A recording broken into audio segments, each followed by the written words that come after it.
તો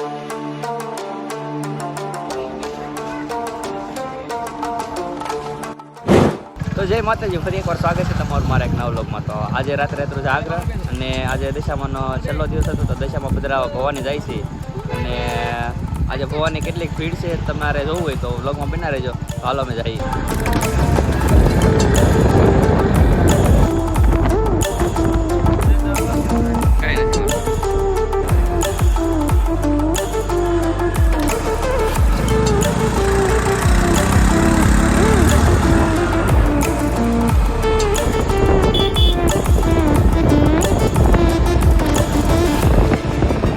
તો અત્યારે તો મિત્રો અમે નિકોલ બંદર આવ્યા છે ને, કેટલું સરસ મજાનું પાણી ભર્યું છે. તો હા, તો આ બધું પાણી છે.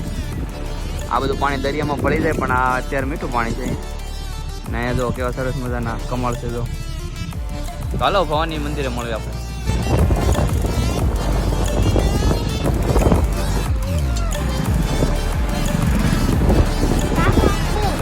રાઈટ નાખા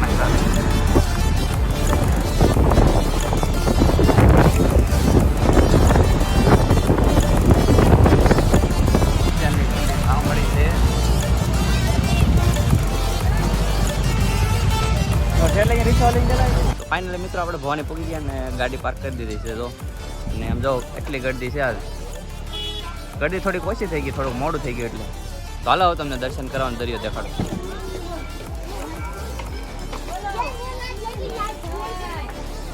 તો આ છે ભવાની મંદિર.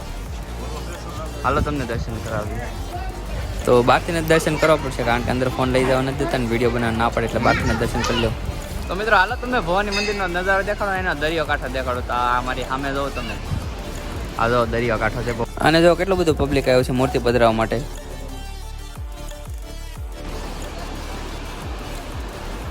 તો હાલો હવે તમને નીચે જઈને દેખાડો. તો મિત્રો મેં તમને આની પહેલાં કીધું હતું કે અહીંયા જે જૂના માટીની મૂર્તિ આવી પધરાવવા નથી જતા. તમે જોઈ કે આગળ કેટલી બધી મૂર્તિ પડી છે, પણ આ જે માટીની મૂર્તિ જો અમે લાવ્યા ને એવી, અને ઘણા બધા લોકો એવું લાવ્યા છે એને પધરાવવા દે છે, પણ આ જૂના માટીની મૂર્તિ તો નથી જ પધરાવવા દેતા. તો ભવાની મંદિર અત્યારે મેળા જેવું છે. જો ને અત્યારે જો મારા માની મૂર્તિની પૂજા કરે છે.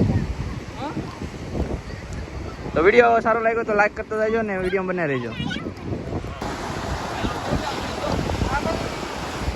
અને અત્યારે દરિયામાં મોજા બહુ મોટા મોટા ઉછળી રહ્યા છે. એટલા બધા હોય નહીં, પણ કોને ખબર આજ મોજા બહુ ઝાઝા ઉછળી રહ્યા છે. જો અને વેળે આવી ગઈ છે. તો આ બધા જો રિયાંશી જો ગારામાં રમે રેતીમાં. અને આજ તો પબ્લિક ઘણું છે, આમ તો ઝાઝું પબ્લિક છે. આ માથે ભવાની માતાજીનું મંદિર છે.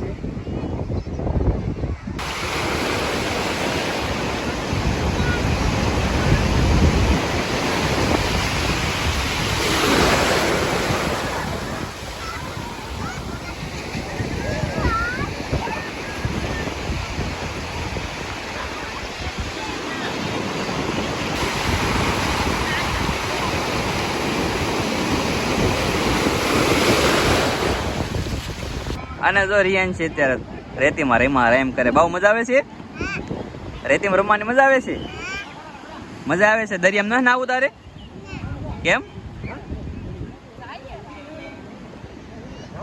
તો અત્યારે મૂર્તિ પધરાઈ લીધી ને હવે ઘર બાજુ જાય છે. અને એક વસ્તુ તમને દેખાડવાનું ભૂલી ગયો કે અહીંયા જો તમને આ દેખાય, આ ભવાનીની પાસે લાઇટ હાઉસ આવેલું છે. ક્યારેક ભવાની આવો ને તો અહીંયા જવાનું ભૂલતા નહીં. તો તમને આ મારો વ્લોગ કેવો લાગ્યો, સારો લાગ્યો હોય કે ન લાગ્યો હોય, લાઈક કરતા જજો અને ફોલો કરવાનું ભૂલતા નહીં. હવે મળે નવા વ્લોગમાં.